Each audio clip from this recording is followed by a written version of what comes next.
आऊज़ुबिल्लाहिमिनश्शैतानिर्रजीम बिस्मिल्लाहिर्रहमानिर्रहीम। Dear student, मैं मोहम्मद रिजवान इंशाअल्लाह ताला आप बच्चों के लिए एफएससी मैथ पार्ट 1। तो आज इंशाअल्लाह ताला हम एफएससी मैथ पार्ट 1 1.1 एक्सरसाइज इंशाअल्लाह ताला स्टार्ट करते हैं। तो मेरे इस चैनल को आप लोगों ने सब्सक्राइब भी करना है और घंटे के निशान को दबाना है। तो इंशाल्लाह ताला हम स्टार्ट करते हैं, क्योंकि डियर स्टूडेंट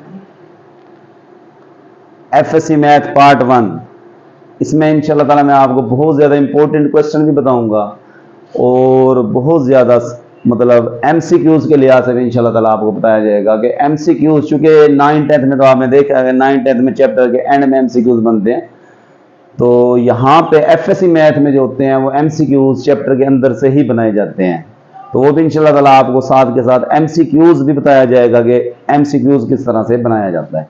स्टार्ट करते हैं इंशाल्लाह ताला। देखें 1.1 एक्सरसाइज। तो पहली स्टेटमेंट 1.1 स्टेटमेंट क्वेश्चन नंबर 1 कहते हैं which of the following set have clear property with respect to addition and multiplication. देखें जी, क्वेश्चन नंबर 1 स्टार्ट करते हैं हम यहां पे।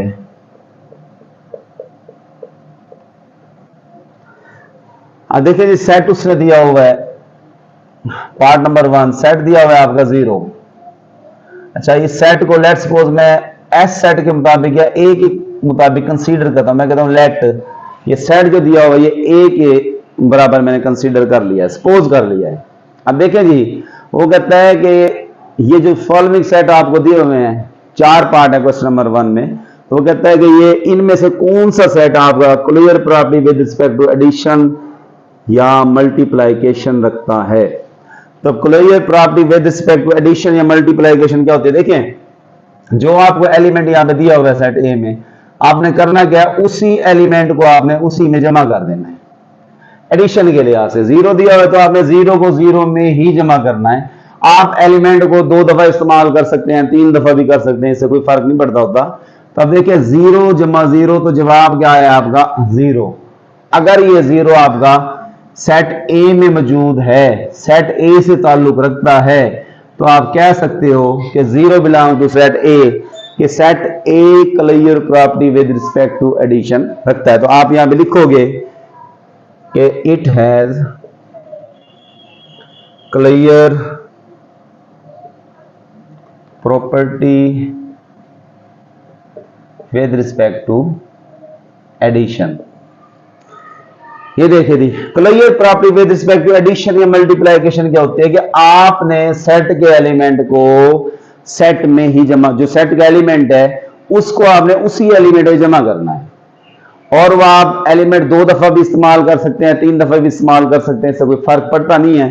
तो अगर जवाब आपका जो जवाब आए, जो आंसर आपका आएगा, अगर वो सेट ए से ही ताल्लुक रखेगा, यानी जो सेट में हमारे पास अवेलेबल है, जैसे यहाँ पे 0 सेट है तो 0 ही जवाब आया है, उसका ताल्लुक सेट ए से है, तो हम कहेंगे it has clear property with respect to addition. For multiplication देखते हैं डियर स्टूडेंट, पार्ट 2 पार्ट में देखते हैं। देखिए 0 क्रॉस 0, आंसर भी आपका 0, तो बिल्कुल सेट ए में मौजूद है। तो ये भी क्या clear property with respect to multiplication रखिएगा, तो आप कहेंगे it has clear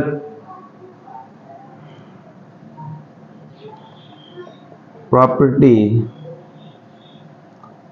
with respect to multiplication. देखिए जी, पार्ट नंबर 1 आपका हल हो गया है। पार्ट नंबर 1 में हमने सेट ए को चेक कर लिया है 1 के clear property with respect to addition. For multiplication हमने चेक कर लिया है कि एडिशन के लिहाज से भी आपका जो सेट है वो क्लोज्ड है, सही है। अंडर एडिशन आपका क्लियर प्रॉपर्टी रखता है और अंडर मल्टीप्लिकेशन भी क्लियर प्रॉपर्टी रखता है। पार्ट नंबर 2 अमल करते हैं जनाब इसका। Dear student, part number 2, set आपका दिया हुआ है 1। अच्छा, 1 सेट दिया हुआ है डियर स्टूडेंट, तो लेट सपोज हम करेंगे सेट को लेट ए बराबर है 1। तो अब फॉर एडिशन, फॉर मल्टीप्लिकेशन हम इसे चेक करते हैं कि ये under addition under multiplication closed है या नहीं है। तो चलो चेक कर लेते हैं डियर स्टूडेंट। तो फॉर एडिशन पार्ट 1 करेंगे हम यहाँ पे 1 + 1। देखिए मैंने वही कहा था कि जो सेट दिया हुआ है उसी एलिमेंट को उसी में ही जमा करना है आपने। तो 1 + 1 2, तो 2 का ताल्लुक देखिए आपका जो आंसर आया है, मैंने कहा था कि अंडर एडिशन या अंडर मल्टीप्लिकेशन अगर आपने सेट को अंडर एडिशन या अंडर मल्टीप्लिकेशन क्लोजर प्रॉपर्टी आपने चेक करनी है तो किस तरह चेक होगी कि जो आपका आंसर आया है वो आंसर आपका सेट के अंदर मौजूद होना चाहिए। तो आप चेक कर सकते हैं कि आंसर 2 आया लेकिन सेट में आपका वो एलिमेंट मौजूद नहीं है, तो 2 does not belong to set A. तो आप यहां पे लिखेंगे it has not clear property with respect to addition. Addition के लिहाज से क्लोजर प्रॉपर्टी नहीं रख रहा है। सही है। पार्ट इसका दूसरा करते हैं फॉर मल्टीप्लिकेशन। मल्टीप्लिकेशन में आप चेक करेंगे 1 × 1, चूंकि मल्टीप्लाई करना है हमने 1 × 1 आपका 1 आता है जवाब। तो 1 आपका सेट ए से ताल्लुक रखता है, यानी 1 सेट ए में एलिमेंट 1 एलिमेंट सेट ए में मौजूद है। तो आप कहेंगे बिलोंग टू सेट ए। तो आपको कहोगे यहां पे कि क्या it has clear property with respect to multiplication. Student part number 2 हल हो गया है। पार्ट नंबर 2 का सॉल्यूशन आ चुका है। फॉर एडिशन के लिहाज से क्लियर प्रॉपर्टी नहीं रख रहा, फॉर मल्टीप्लिकेशन क्लियर प्रॉपर्टी रखता है। डियर स्टूडेंट पार्ट नंबर 3 अमल करते हैं। अच्छा, बहुत ज्यादा इंपॉर्टेंट क्वेश्चन नंबर 1। कोई सा भी शॉर्ट क्वेश्चन यहां पे आ सकता है, कोई सा भी 4 पार्ट में से आपको शॉर्ट क्वेश्चन के तौर पे कोई भी एक पार्ट दिया जा सकता है। अच्छा, इसी यानी अगर वो शॉर्ट क्वेश्चन के तौर पे पार्ट नहीं देगा तो फॉर एमसीक्यूज के लिए इस पार्ट को दिया जा सकता है। वो कैसे दिया जा सकता है? अब मैं एक एमसीक्यूज भी इसका बना देता हूं। बिल्कुल वो पूछेगा कि एमसीक्यूज के लिहाज से मैं यहां पे बना रहा हूं कि which set has clear property with respect to addition. Student बहुत मरतबा मरूजी आपकी आई है बोर्ड के लिहाज से, बहुत मरतबा इंपॉर्टेंट 3 आपका एमसीक्यूज। यानी वो कहता है कि जो अब 4 आपको सेट दे दिए गए हैं तो उसमें से वो कहता है बताएं आप सेट नंबर 1 आपको दिया हुआ है, फर्ज करो यहाँ पे 0। सेट नंबर 2 आपका दिया हुआ है 1। सेट नंबर आपको सी में दे दिया गया है 2। सेट नंबर डी आपका आ गया है 3। कहता आपको सेट दे दिए गए फॉलोइंग, तो इसमें से कौन सा सेट है जो clear property with respect to addition, यानी एडिशन के लिहाज से क्लोज है, अंडर एडिशन क्लोज है। तो आप देख लें कि 0 1 2 3 बहुत ज्यादा इंपॉर्टेंट 3 एमसीक्यूज, यानी ये समझ लें कि हर साल हर दूसरे या तीसरे एमसीक्यूज बोर्ड में आ जाता है। तो आप चेक कर सकते हैं एडिशन के लिहाज से 1 को 1 में जमा करेंगे 2 बन जाएगा, यहाँ पे 1 एलिमेंट है, इसका मतलब है ये तो नहीं रख सकता। 2 को 2 में जमा करेंगे एडिशन के लिहाज से, तो इसी तरह मैंने कहा है ना क्लियर प्रॉपर्टी को कैसे भला एलिमेंट को उसी में जमा करो आप। तो सेट आपके जो आंसर आना चाहिए, जो एलिमेंट आना चाहिए आंसर का, तो वो भी सेट से बिलोंग करना चाहिए। अब 1 को 1 में जमा करेंगे 2 बन जाएगा, नॉट अंडर क्लोज एडिशन। अच्छा, 2 को 2 में जमा करेंगे 4 हो जाएगा, ये भी अंडर एडिशन क्लोज नहीं है। 3 को 3 में जमा करेंगे 6 हो जाएगा, इधर 3 है, ये भी क्लोज नहीं है। 0 को 0 में आप जमा करेंगे तो जवाब क्या आएगा जनाब आपका 0 और 0 बिलोंग करेगा सेट, जो भी इसका नाम देंगे, यानी 0 बिलोंग करेगा सेट 0 से। इसका मतलब है अंडर एडिशन आपका जो इन सेट में से एमसीक्यूज बनता है, यानी अंडर एडिशन जो सेट क्लोज होगा वो आपका पहला आंसर होगा। तो आप इसको क्या कर दोगे, फिर सर्कल कर दोगे, तो ये आपका आंसर आ गया। तो इस तरह से ये एमसीक्यूज पूछे जाता है, बहुत इंपॉर्टेंट 3 एमसीक्यूज। तो इंशाल्लाह ताला आप इसका पार्ट नंबर 3 अमल कर दें। डियर स्टूडेंट, एमसीक्यूज मैंने आपको बता दिया है, जो इन पार्ट से एमसीक्यूज बनाया जाता है, बहुत इंपॉर्टेंट 3 एमसीक्यूज, और आपको बता भी दिया है, समझा भी दिया है। तो अब पार्ट नंबर इसका 3 हल करते हैं। तो 3 पार्ट में उसमें जो एलिमेंट दे दिए गए हैं सेट के अंदर, वो आपको दिया हुआ है बेटा जी 0 - 1। तो लेट सपोज वही बात कि सेट ए के बराबर में इसको कंसीडर करेंगे। अच्छा, 2 एलिमेंट दिए हैं तो इसको 2 तरीके होते हैं हल करने के। एक तरीका होता है कि आप इसकी टेबल ही बना लें, जैसे मैं यहां पे इसकी टेबल फॉर एडिशन के लिहाज से बना रहा हूं 0 - 1, यहां पे जमा का निशान लगाएंगे, आप प्लस का निशान आ गया। अब इस एलिमेंट को पहले लेंगे, 0 को 0 में जमा करेंगे 0, अच्छा 0 को नफी 1 में जमा करेंगे -1 आ गया। अब चेक करें कि ये दोनों जो आंसर एलिमेंट आए आंसर में 0 और नफी 1 वहां पे है, साइड ए से बिल्कुल मौजूद है। अब इसी तरह सेकंड एलिमेंट ले, नफी 1 जमा 0, नफी 1 आ जाएगा, नफी 1 नफी 1 नफी क्या हो जाएगा 2। अब इसमें से चेक करें क्या ये दोनों एलिमेंट उस सेट से ए से बिलोंग करते हैं, तो आप चेक कर सकते हो कि नफी 1 तो है लेकिन -2 मौजूद नहीं है। अगर एक एलिमेंट भी टेबल का सेट से बाहर चला जाता है तो चाहे वो अंडर एडिशन टेबल हो चाहे अंडर मल्टीप्लिकेशन टेबल हो तो वो क्लोज्ड नहीं होगा, यानी closure property with respect to addition and multiplication नहीं रखेगा। तो मैं यहां पे लिखूंगा नफी 2 does not belong to set A, so it has not closure property with respect to addition, जमा के लिहाज से नहीं है। अच्छा फॉर पार्ट नंबर 2 करते हैं, फॉर मल्टीप्लिकेशन चेक कर लेते हैं, इसे उसी तरीके से करें, 0 -1 डॉट भी लगा सकते हैं, क्रॉस भी लगा सकते हैं, कोई ऐसी बात नहीं है। अब 0 लेंगे, यहां पे देखिए 0 क्रॉस 0 0, 0 क्रॉस -1 फिर 0 आ जाएगा आपका। उसके बाद आगे चलते हैं जनाब, -1 लेते हैं, -1 क्रॉस 0 माइनस, ये आपका फिर 0 आ जाएगा, -1 क्रॉस -1 माइनस जरा माइनस प्लस हो जाता है बेटा, तो ये क्या हो जाएगा +1। तो आप चेक कर सकते हैं कि तमाम जितने भी एलिमेंट आए हैं किसी का भी ताल्लुक सेट ए में मौजूद नहीं है, वो एलिमेंट सेट ए से बिलोंग नहीं कर रहे।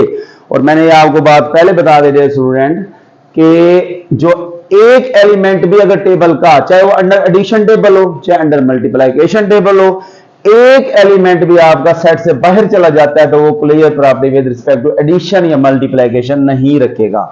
तो आप कह सकते हैं यहां पे it has not closure property with respect to multiplication. वे स्टूडेंट पार्ट नंबर 3 हल हो गया है, अब इंशाल्लाह इसका पार्ट नंबर 4 हल करते हैं। डियर स्टूडेंट पार्ट नंबर 4 इसका मैंने लिख दिया है। अच्छा डियर स्टूडेंट मेरी एक आदत है कि जो बहुत ज्यादा इंपॉर्टेंट 3 क्वेश्चन होते हैं, जो बहुत ज्यादा आने वाले क्वेश्चन होते हैं, अल्हम्दुलिल्लाह बहुत ज्यादा एक्सपीरियंस भी है मुझे एफएससी लेवल बीएससी लेवल पे मैथ पढ़ाने का अल्हम्दुलिल्लाह। तो जो बहुत ज्यादा मैट्रिक से matric math, FSc math, BSc math, ADS बहुत अच्छा अल्हम्दुलिल्लाह एक्सपीरियंस है। तो जो आपके मोस्ट इंपोर्टेंट क्वेश्चन होते हैं मैं उन पर स्टार भी लगा देता हूं कि बहुत ज्यादा important 5 star question 3 star question कराएंगे इंशाल्लाह सारे आपको, लेकिन जो बहुत इंपॉर्टेंट क्वेश्चन है उसमें इंशाल्लाह स्टार भी लगा दिया जाता है। तो ये आपका बहुत आने वाला 5 स्टार क्वेश्चन, यानी बहुत ज्यादा अगर शार्ट क्वेश्चन में दिया जाता तो मैक्सिमाइज इसके चांस होते हैं कि आपका बहुत ज्यादा क्वेश्चन आने वाला है। तो इसको हम चेक करते हैं कि अंडर एडिशन क्लोज है, अंडर फॉर मल्टीप्लिकेशन क्लोज है या नहीं है। तो अब इसको हल करते हैं। देखें जी पार्ट 1 इसका फॉर एडिशन लेते हैं, उसी तरह 1 - 1 फॉर एडिशन करेंगे 1 आ गया। अब देखिए मल्टीप्लाई करना है आपने और कुछ भी नहीं करना, 1 लिया है इसको 1 से मल्टीप्लाई 1 क्रॉस 1 हो गया, 1 क्रॉस -1 फिर -1 सॉरी 1 फॉर एडिशन चेक कर रहे हैं तो 1 + 1 सॉरी ये हो जाएगा 2 और 1 - 1 ये कितना हो जाएगा आपका 0, फॉर एडिशन हो गया। अच्छा अब सेकंड एलिमेंट ले, -1 आ जाएगा आपका, उसी तरीके से आपने इसको जमा करना है, फॉर एडिशन है चूंकि, तो 1 - 1 ये -1 है वो +1 है, चूंकि जवाब 0 आएगा, -1 प्लस फिर -1 माइनस का क्या हो जाएगा 2 हो जाएगा। तो आप चेक कर सकते हैं कि कोई एक एलिमेंट भी सेट से बिलोंग नहीं कर रहा, सेट ए से बिलोंग नहीं कर रहा। मैंने पहले बताया हुआ है कोई एक एलिमेंट भी अगर आपका आंसर में सेट से बाहर चला जाता है तो वो closure property with respect to addition या मल्टीप्लिकेशन नहीं रखेगा। तो ये तो तमाम के तमाम एलिमेंट सेट से बिलोंग नहीं कर रहे, तो आप कहोगे it has not closure property with respect to addition के लिहाज से इसकी क्लोजर प्रॉपर्टी, अंडर एडिशन ये क्लोज नहीं है।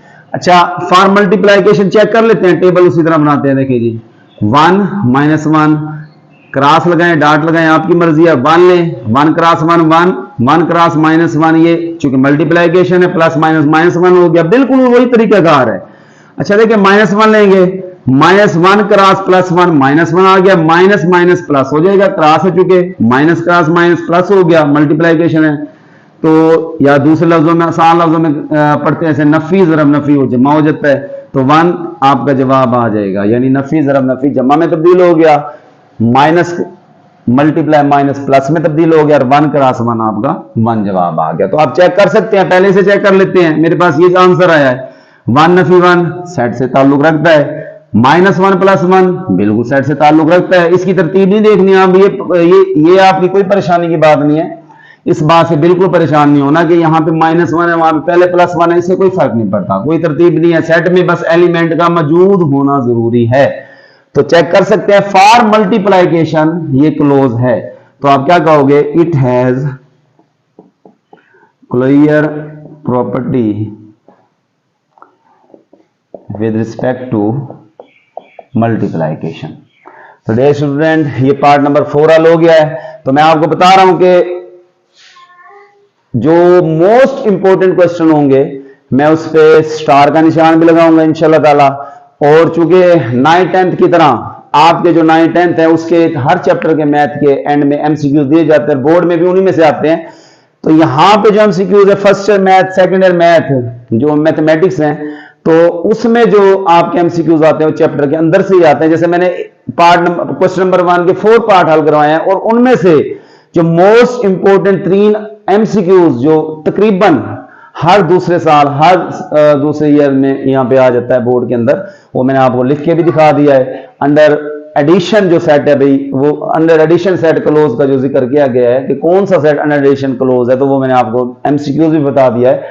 तो इंशाल्लाह ताला आपको एमसीक्यूज भी बताते जाएंगे कि किस टॉपिक से कौन सा एमसीक्यूज किस तरीके से उठाया जाता है बोर्ड के अंदर, और मोस्ट इंपोर्टेंट 3 क्वेश्चन कराऊंगा इंशाल्लाह ताला सारे डियर स्टूडेंट। लेकिन जो मोस्ट इंपोर्टेंट है उस पर स्टार लगाऊंगा, तो इंशाल्लाह आप भी स्टार लगाओगे। तो आज के लिए इंशाल्लाह ताला यही क्वेश्चन नंबर 1 के 4th पार्ट।